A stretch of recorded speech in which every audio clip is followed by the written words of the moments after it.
Hey, good morning, good afternoon, good evening, wherever you may be. Scott Luton here with you on Supply Chain Now. Welcome to today's live stream. Hey, on today's show, as most of you all know, it's the Supply Chain Buzz, which comes at you every Monday at 12 noon Eastern Time. That's by my calculation. I believe at 6 p.m. Central European Time. But y'all know my math, my conversion skills are missing here. But hey, big thanks behind the scenes, Catherine and Amanda. Thanks for helping to make production happen here. And welcome everybody. We've got a ton of folks already here. We're going to say hello to each of y'all in just a few minutes. Today, on the Buzz, as y'all have come to expect, we're going to be discussing a variety of news and developments really across global business. And we've got a special guest here today. And trust me, when I tell you that you're really going to get a kick out of our guest, I promise you. We just had a very engaging pre-show with Lilah Taha-Rippett, Senior Vice President of Supply Chain with First Watch, which, as y'all may know, very popular daytime dining restaurant, almost 500 locations in 29 states here in the U.S. So stay tuned as we'll be gaining her insights. Now, some of y'all may know this about me, but I'm really particularly very interested because as Lilah and Catherine and a few others in the pre-show pointed out, we've covered global supply chain in a number of different sectors, but really Lilah is one of our first, what I'll call executive practitioners joining us from the restaurant or the daytime dining industry, I should probably put it. And for me, having worked in the food industry throughout college and then some, and then for a couple of years after I graduated, I'm really looking forward to learning from Lilah and her expertise and her experience. So, but hey, we also want to hear from you. Give us your take in the comments throughout the show. Let us know what you're thinking. And for those of you that may be listening to the podcast replay, you ought to consider joining us live on LinkedIn or YouTube or some other social media channel of your choosing as we go live every Monday at 12 noon Eastern Time. We'd love to hear from you. Now, some of y'all may notice I'm by myself today. Watch out. Usually I'm joined by the one and only Greg White, but he's traveling today and we'll be back in the saddle with us next week. Okay, we're going to get into a few resources. We're going to get into a few stories we're going to walk through here today. And but before I get some shout outs, really important as we want to send our thoughts, our love, and our prayers to all those impacted by Tropical Storm Hillary, as reports have come in more and more on the damage in Mexico and California. So please stay safe, and we wish a very speedy recovery. All right, so let's say, man, we got a packed house. What is it with August 21st? And they are chomping at the bit. Let's see here. We have got Muhammad tuned in via LinkedIn. Let us know where you're tuned in from, Shabir. Josh back with us from gorgeous and smoky Seattle, he says. 60 degrees up in Seattle. Great to see you here, Josh. Derek from Dallas. You ought to trademark that. Tuned in from Dallas. It's going to be around 106 degrees. I think you're going to get the prize, Derek. Goodness gracious. Let's see. I think Josh is saying boom goes the temperature gauge there. Ratnesh is back with us via LinkedIn. Ratnesh, let us know where you're tuned in from. Rodriguez via LinkedIn as well. Audrey, Arthur from Morgantown, Pennsylvania. Love your show. Arthur, I really appreciate that. We all appreciate that. We love getting feedback from our audience, wherever they may be. So really appreciate that. Angela is back with us from North Carolina via LinkedIn. And of course, we couldn't do a buzz without JP John Peterson tuned in from Marietta, Georgia. Great to see you, John. And we're going to hit everybody else here in just a moment. But I want to do this. I want to start with some resources, right? It's really important, as y'all know, the commitment from the Supply Chain Now team. Hey, we've got your back as you're fighting through the trenches to make things happen for your customers, and for your teams. And we want to share some resources that may help you in that endeavor. And I'm going to start with that said, over the weekend, who in the world is that? Who let that guy up on a stage talking about chocolate Kit Kats from Cape Town? Yes. So y'all check out. So every weekend we release our With That Said, and it's really meant to be a newsletter that's not just a replay of all the other content and podcasts and live streams. We really try to offer up a unique take.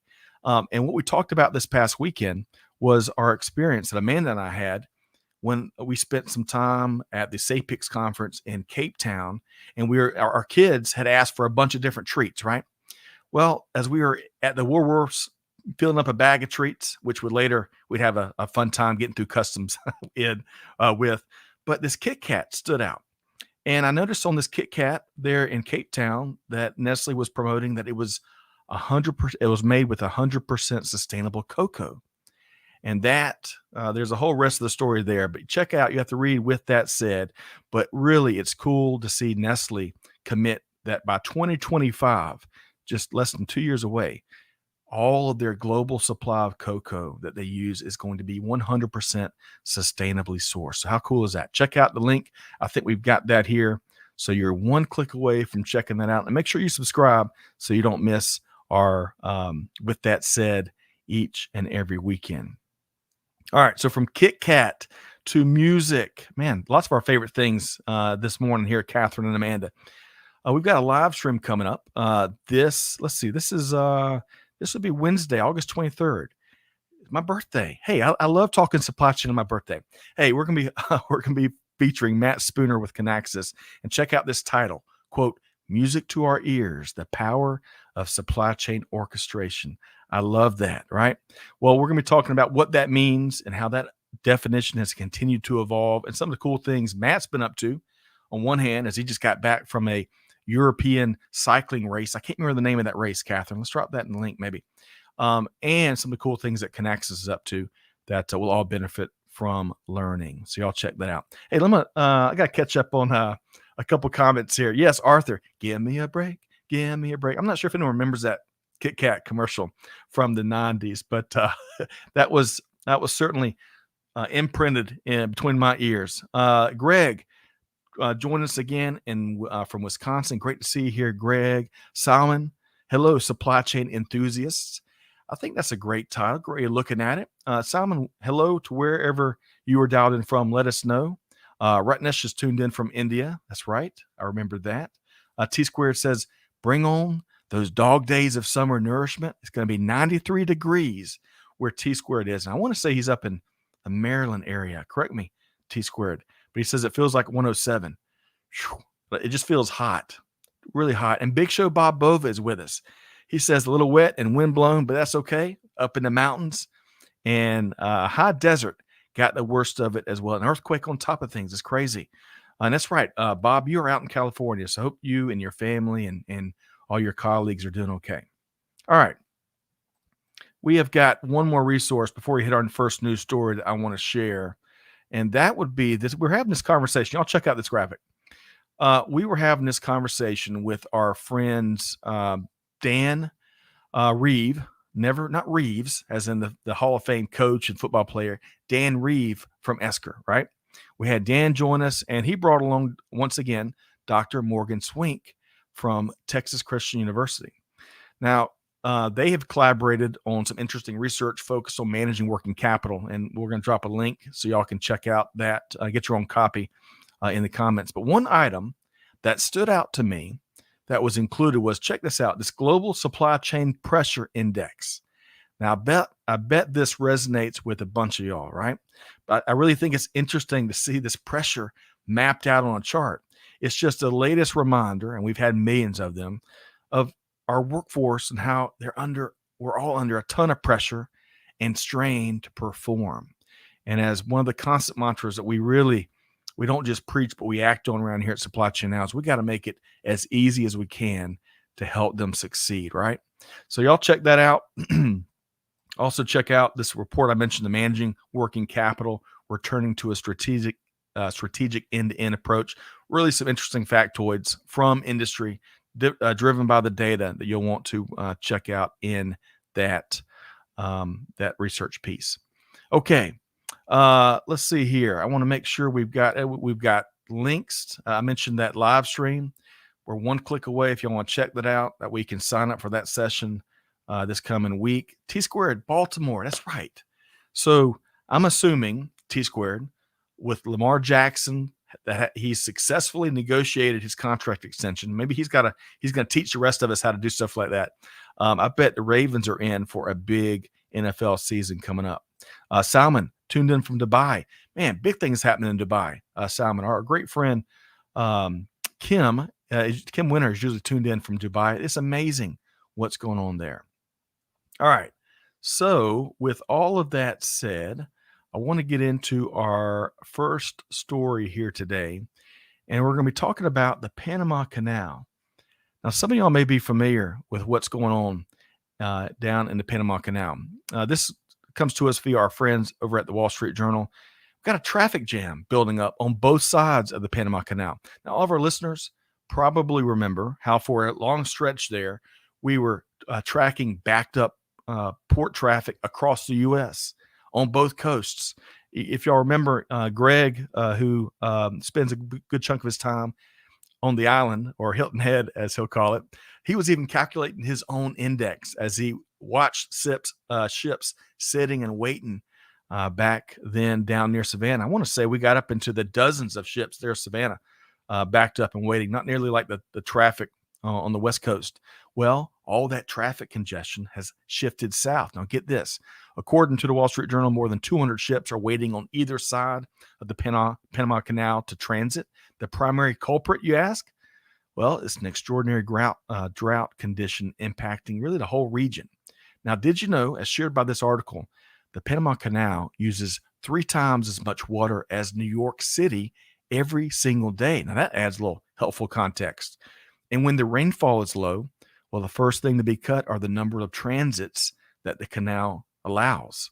So if you do elect to try to get your ship through there and transit during these times, well, you're going to be paying a very hefty fee. Now, for the most part, container ships aren't nearly as impacted as others because they're booked far in advance, right?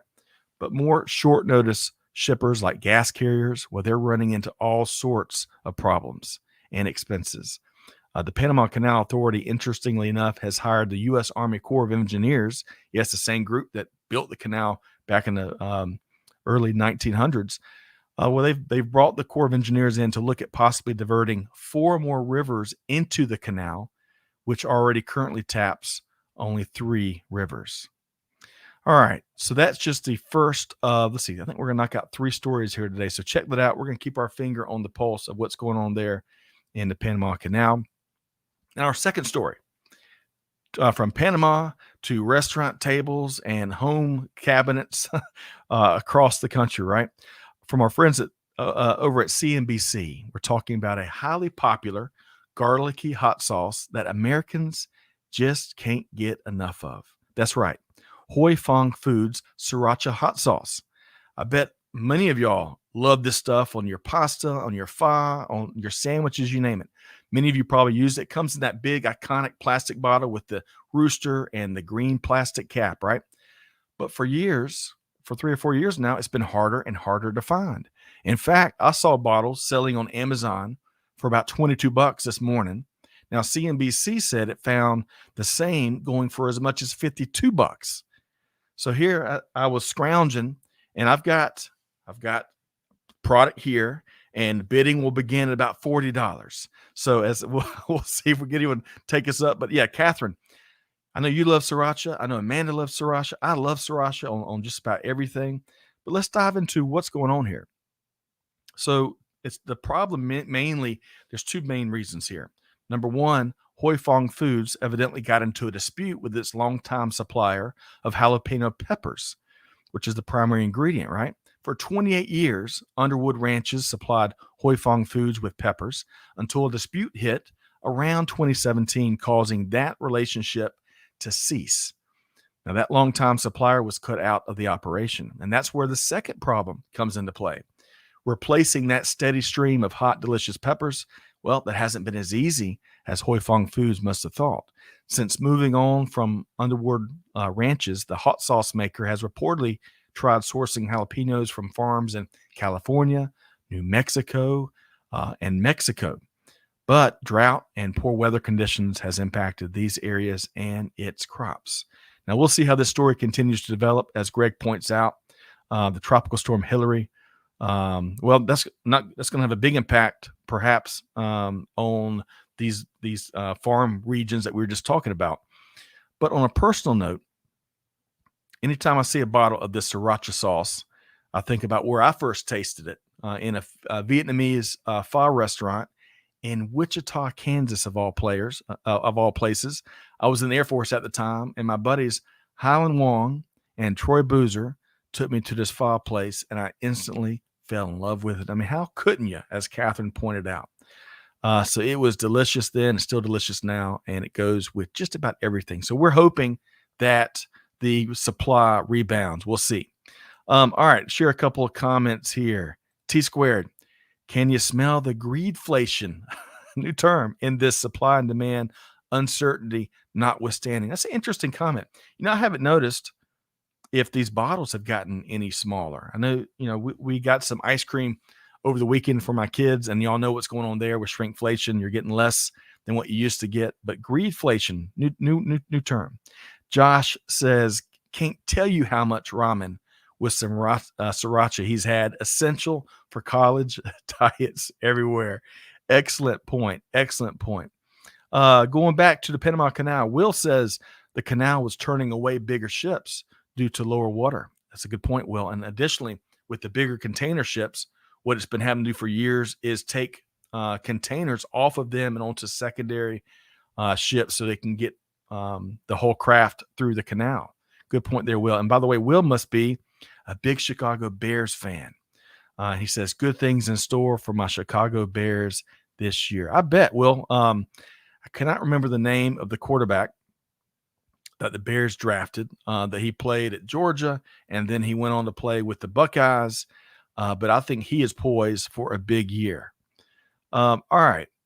So I got a couple other resources, right? As we continue getting a little bit further in today's Supply Chain Buzz. Stay tuned. We've got an excellent guest coming into the show in about 10 minutes or so. So stay tuned for that.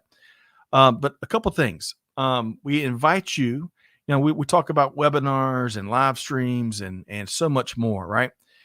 We don't want y'all to miss anything. So it's really easy to become a member of the Now community. There's just a couple pieces of information that we ask y'all to give us. And that way you'll be on the docket to get announcements and other opportunities. So check out, we invite you to join us and become an engaged member of the Now community. Speaking of resources, raise your hand if you're struggling with the last mile. I think everybody is, right? Well, check out this upcoming webinar, Speaking of Resources, September 21st, about a month away, where Freight and our friends from Estes and Bart from Everstream Analytics, well, we're going to be talking about unlocking the power of diversification in last mile delivery. So join us for that live session on the 21st. And get this, we're about to touch on a story from our friends at Walmart, which we've really enjoyed interviewing executives through the years. We're partnering with SupplyPike. So if you do business with Walmart, y'all know how tricky that can be at times, right? Well, these folks have been there and done it, and they're offering that expertise on 3 proven strategies to level up your business with Walmart. And I would just argue, putting things maybe too simply, that if you can be really successful in your business with Walmart, there's tons of transferable best practices to apply to all of your relationships with other organizations. So join us there. Dino and I host Stacy and Eric with SupplyPike on September 26th at 12 noon. All right, one more story. This is an interesting story here. Now, folks, it's next to impossible to even have a conversation these days without mentioning AI, right? I mean, it's crazy. From what I can tell, I've really enjoyed the conversations where we're talking about real artificial intelligence, not the fake stuff that our friends in marketing may apply to whatever product they're pushing, but real artificial intelligence that's being applied to really going back to that pressure on our workforce, make it easier for them to be successful and allowing humans to do the extraordinary human things. So check out this story from our friends at CIO Dive. Walmart has targeted 3 primary areas with its artificial intelligence strategy. They are personalization for customers, so that mass personalization trend continues. Associate operations, I love that. They're going to make it. They're going to help their team and their associates make their days easier, and supply chain optimization. Walmart CEO Doug McMillan says that the retailer is already using AI to help estimating demand and in its planning to meet that demand. For example, they're using AI to run simulations on what customers do on Black Friday. And he says that AI further represents an opportunity for the company to be even more anticipatory. Say that word 7 times fast. Anticipatory in its planning and identifying and predicting problems before they arise. Now, one issue that the Walmart team has identified and has been working on for years, clean and structured data. McMillan said, quote, "We've been working for a few years now to try and get our data in better shape so that we can really put it to work," end quote. Now, can you imagine? We were talking about this pre-show. Can you imagine the sheer tidal waves of data that Walmart is working through? Man, if they have opportunities with data, what does that mean for all the rest of us out there? Outstanding opportunities. And it sounds like to me, to my ears at least, a very practical approach for the successful and meaningful application of AI at Walmart. Okay, folks, you're in store. Oh, thank you, Justin Fields. Thank you, Amanda and Catherine, for pointing that out.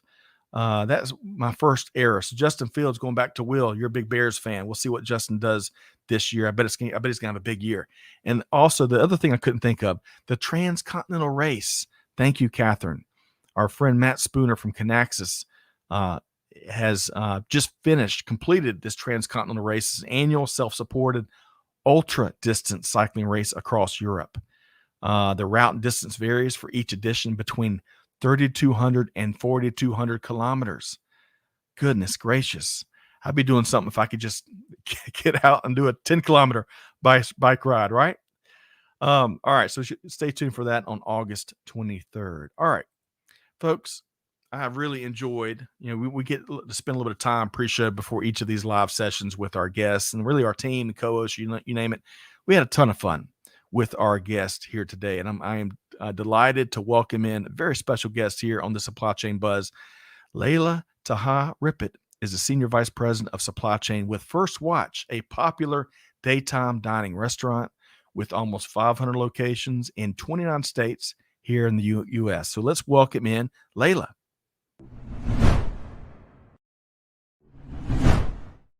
Hey, Scott. How are you? How are you doing? Great. I'm great. Thank you for having us. This is awesome. Well, right when we connected this earlier today, the whole excitement factor. I mean, we need to tap in. We need to connect you to the local power grid, and we power the 50 states, from start to finish. So great to have you here with us today, Lilah. Now, a little fun warm-up question. Yeah. Right? Now, we're both food lovers, and we're kindred spirits on a number of different levels. But yesterday, August 20th, was National Bacon Lovers Day. Now, I want to ask you, I've got a couple of guesses on my end, but what is one of your favorite dishes with bacon, Lilah? So I am in love with our $1 million bacon. So imagine it. It's got cayenne pepper in it, and it has maple syrup on it, and it is cooked to perfection, and you want to have it. So if you haven't tried it, come in. It is so good. Oh, I love it. Well, you know what? I stole a picture from your site earlier. This is a Monterey Club, and of course bacon's on it, delicious turkey. But you got me at the sourdough bread, and I'm sure those tomatoes are fresh and ready to go. So I'm gonna have to join my local First Watch and take in this Monterey Club, huh? That's awesome. Please do. We'd love to have you come in and try it. All right. So, folks, as we continue on with Lilah, we'd love to get your favorite bacon dishes, whether it's a popular one or maybe something that's one-off and is special to you and your family. All right. So, Lilah, for our audience here, they don't have the benefit of our pre-show and our homework we did on you and your background. For perspective and context, share a little bit of information about your background, Lilah. Sure. So I'm first generation American Lebanese from Detroit. And I started out, my family had grocery stores and bars, so I didn't veer too far away from food service. It is an area that I love and have a strong passion for. So my career has taken me from working in operations to working in supply chain.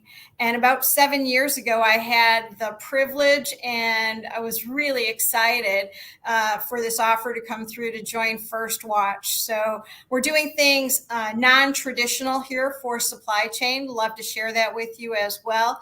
But First Watch is my love. I'm here and we're having a lot of fun. I believe it. We can tell it. We see it. Before my quick follow-up question, Josh says bacon wrapped Dutch oven chicken with chives and cream cheese. Man, I could get into that, Josh. I could too.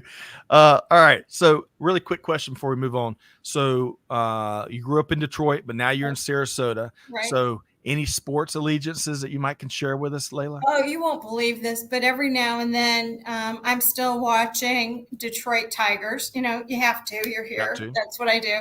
So that's my allegiance. Love it. And I think Miguel Cabrera is wrapping up a Hall of Fame career this year, if I'm not mistaken, with the Tigers. As an Atlanta Braves fan, we watched him kill us in the early days of his career with the Florida Marlins. All right. See, we say bacon. Will's like bacon with literally anything. Will, me and you are probably cousins, second cousins, maybe. I'll agree with you. All right. So, Lilah, as we discovered in the pre-show, which I figured, we are big believers and really lovers of the people that make up the restaurant industry. You've been, as you mentioned, in the industry for quite some time.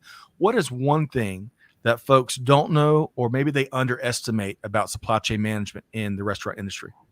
I think that for us, it's having a lens on operations and how important that is, but that you have collaboration across every single department, whether it's IT or marketing or anything that's happening, even with construction on how the buildings are built and all of these pieces that come together. So for me, if I could send one message out to my peers, it's the importance of collaboration and how you move your business faster by doing that. Absolutely. Yeah. And you know, I would submit to you that I think collaboration has really meant and been cliche for a long time. And then the pandemic hits, and then we're reevaluating how important these relationships are, especially those outside the four walls, so to speak. And that the term collaboration all of a sudden was reinvented with I think a lot more practicality. Would you subscribe to that too, Lilah? I would, although it's kind of unique here. I want to tell you a little story, if you wouldn't mind, Scott, just so I can share with you how we work a little different here. And that's that culinary and supply chain are tied together. We do no sourcing for culinary. Culinary does all the sourcing. Now, that doesn't mean that Chef Shane and I don't talk every single day to talk about who are the right suppliers we should be aligned with, who has the right product, all of those things. But by working so collectively, we're able to get to market faster. Think of all that in between of getting samples in and sending them out and trying to record it and what works and what doesn't and asking about equipment, all that detail. When you have the right person who's going to move the ball forward and then you support them by coming in to know it's the right supplier and take care of the logistics and the pricing behind the scenes, getting the 5 R's right, you're able just to move the business real fast. All right. So I got a follow-up question on when it comes to successful sourcing with a lot of those ingredients. But before that, you said the 5 R's. Can I ask you, your 5 R's may be different than my 5 R's. What are they for you? Right product, right quality, right place, right time, right price. Love it. Okay, man. And you mentioned a chef too. What was that chef's name you talk to every day? Chef Shane. Chef Shane. Please go on our website and look him up and check out his blog, and you'll get a better understanding. It is so cool to work collectively and be able to look at all kinds of dishes and just progress First Watch forward. Lilah, absolutely. And Greg points out a really important thing, breaking down the silos. We talk about that a lot here. And really, you were just talking about that as you were talking culinary and supply chains. Y'all work together each and every day, right? Yeah. And as well as with all other departments. I mean, that is one of the unique things here and why I was so excited to join First Watch. is really comes from the top, right? So our CEO is like that, right? He really wants us to work collectively, work things together. So whether we're working with marketing, QA, culinary, operations, all of our departments are working collectively together, and that is key to our success. I'm with It's you. also part of our culture, right? When we think of our culture is built on you first. And so in order to do that, it's that respect with one another and how we continue to grow the business. Mm. All right. You got 3 more hours. Lilah, we're going to need 3 more hours Let's today. do it.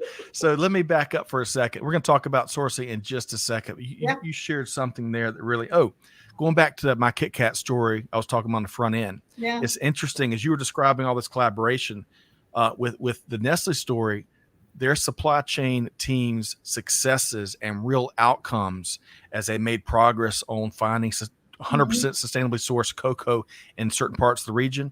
Well, that's a win in and of itself. But what makes it even better, as your point kind of alluding to, Lilah, is it gives the sales and marketing team outstanding fodder to bake into how they position the product, right? And just becomes such a nice symbiotic relationship that everyone wins. I think we spoke about it when in the pre-meeting when I said that as a customer, you are really only as good as the supply chain of your suppliers, knowing that you've got A players who are out there really moving forward, really thinking about ESG or other areas of how they can innovate and take their business forward really helps us.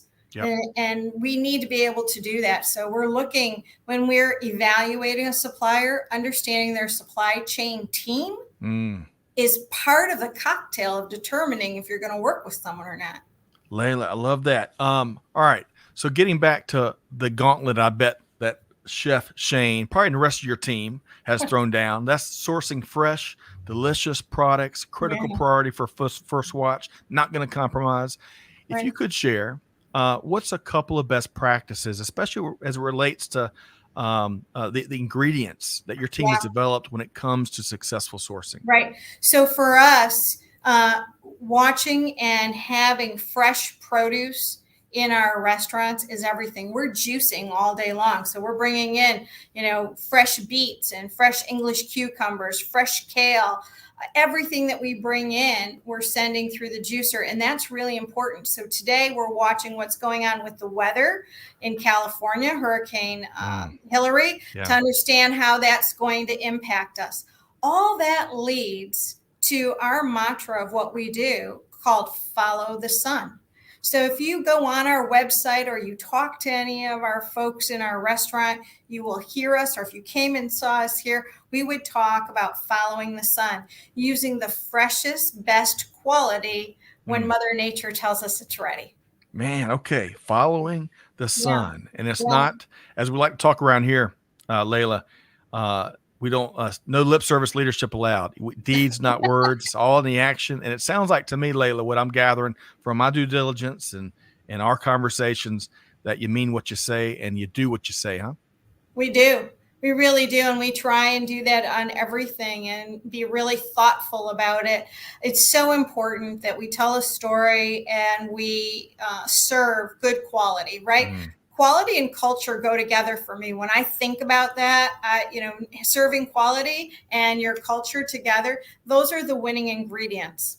Yes, absolutely. And I see that as I share with you pre-show, I've been in several First Watch restaurants around Atlanta, but as much as I see it there, I see it in other retail and food environments. You can tell when the team is baked, is bought in to what they're doing there. It just makes all the food taste better. So I love what you're describing there. And Victor loves those 5 R's and follow the sun. Yeah. I'm with you, Victor. Thank you, Victor.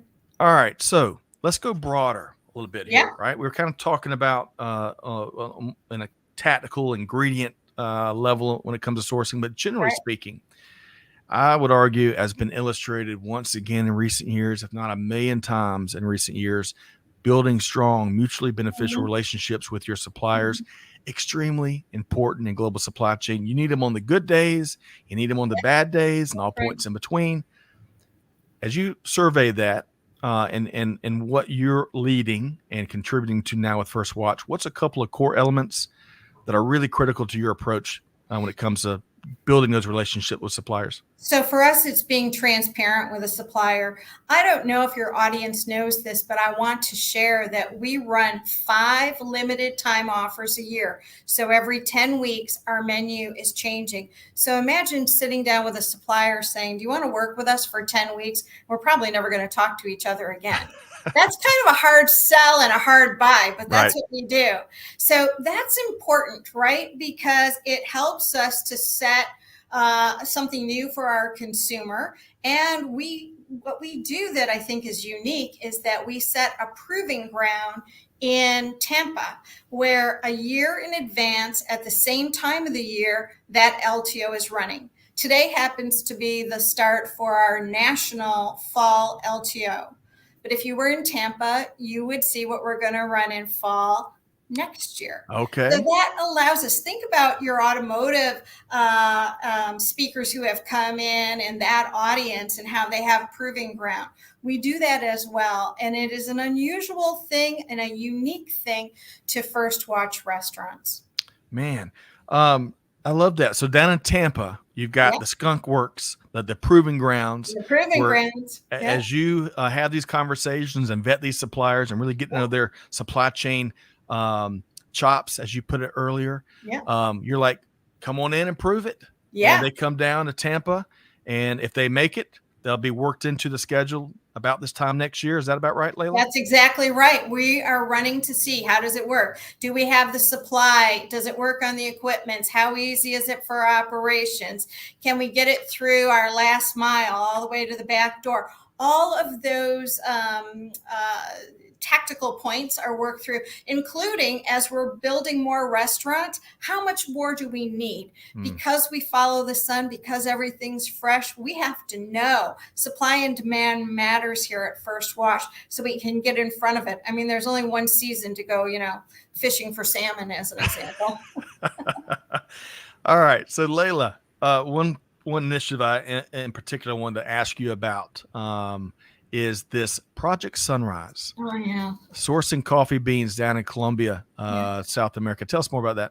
Okay, so that was pretty exciting. About 7 years ago now, we started working with the women growers in Colombia, specifically in the Huila region of Colombia. And now over 50% of our coffee, if not more, is coming from women growers. 100% of the coffee is all coming from that region. But every year, as the women can take on more, we give them more, and we continue to mushroom that out. It's important to us. It's important to them. And this gets back to some of the pillars that we believe in supply chain and building long-standing relationships. We want to go there. We want to see them. We want to see their children. We want to see their children progress as future generations, education, all these things that matter. It's who we are, and it leads back to you first, again, the culture. So we pay a premium to the communities, to the women communities there, for them to grow the best coffee.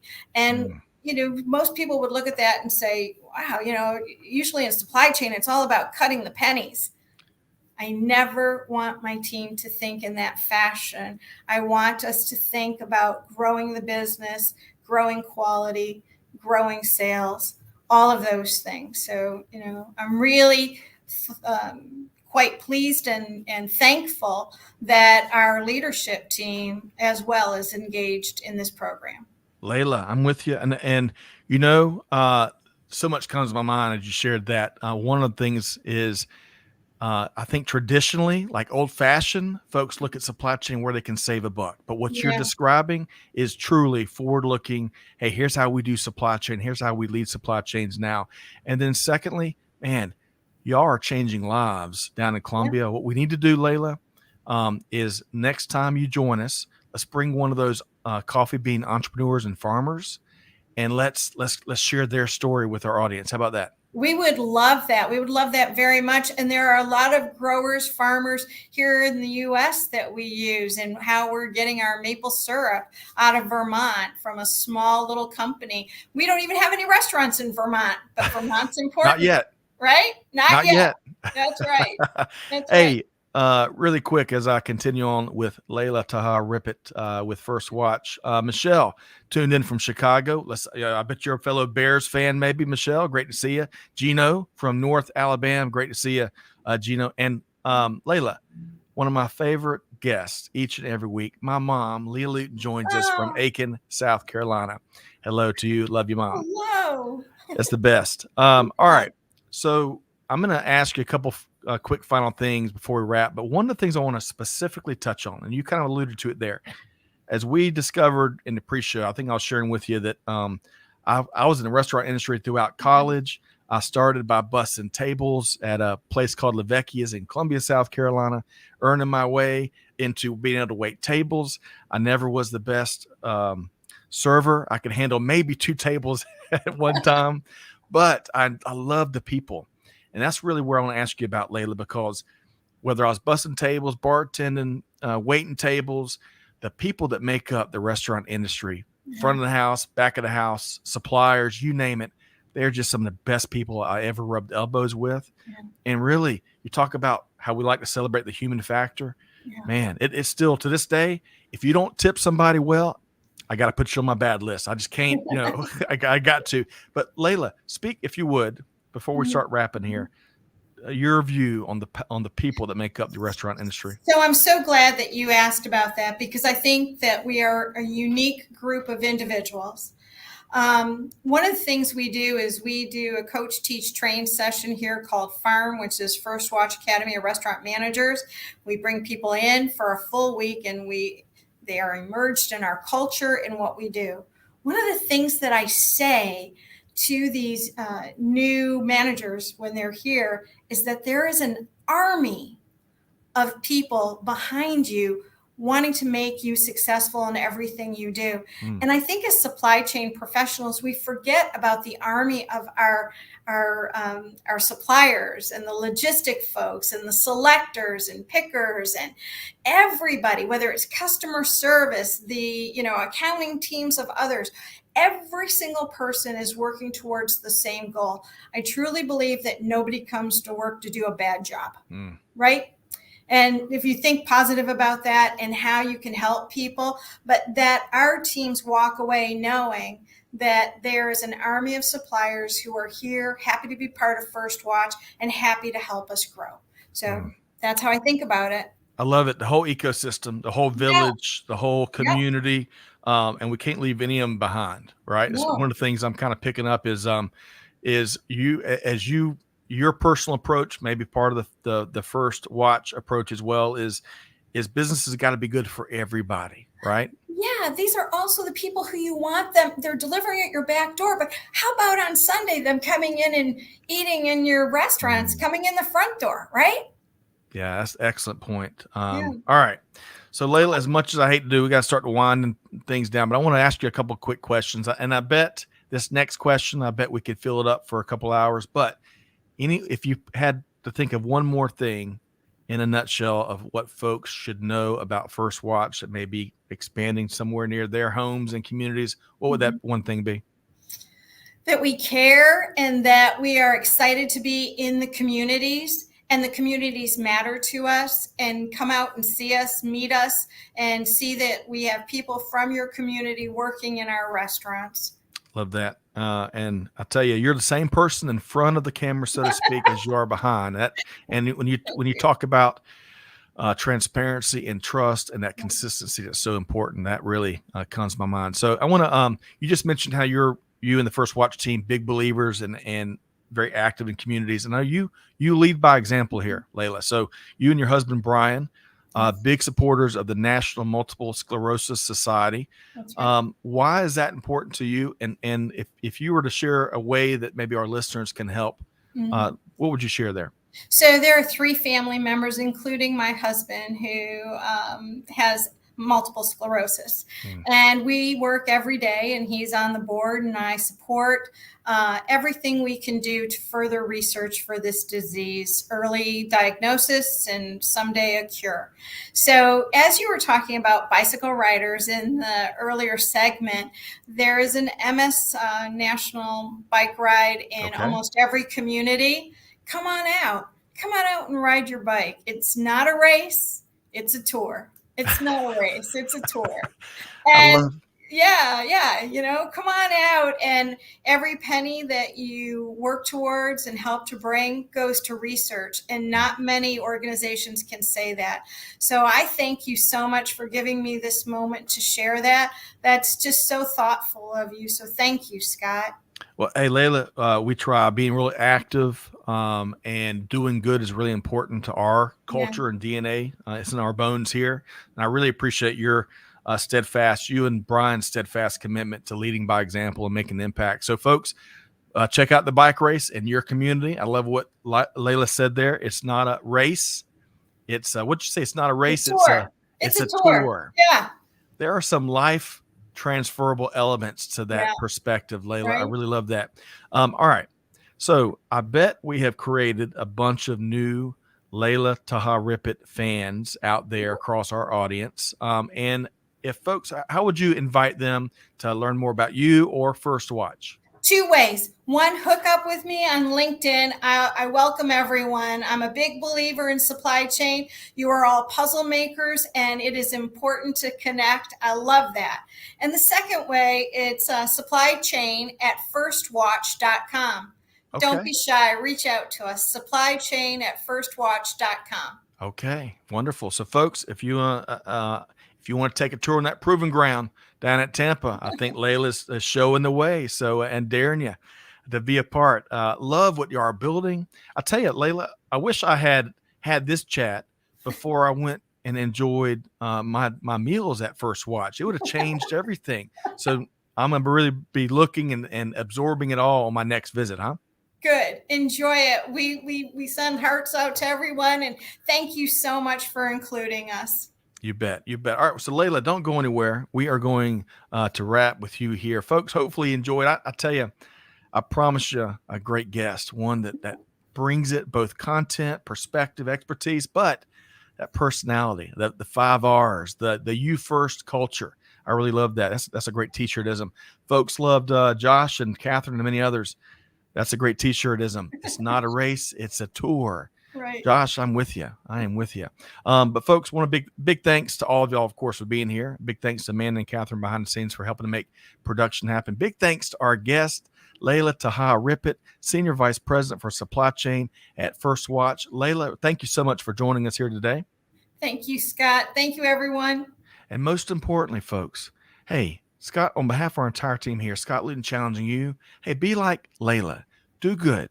Give forward. Most importantly, be the change that's needed. And we'll see you next time right back here at Supply Chain Now. Thanks, everybody.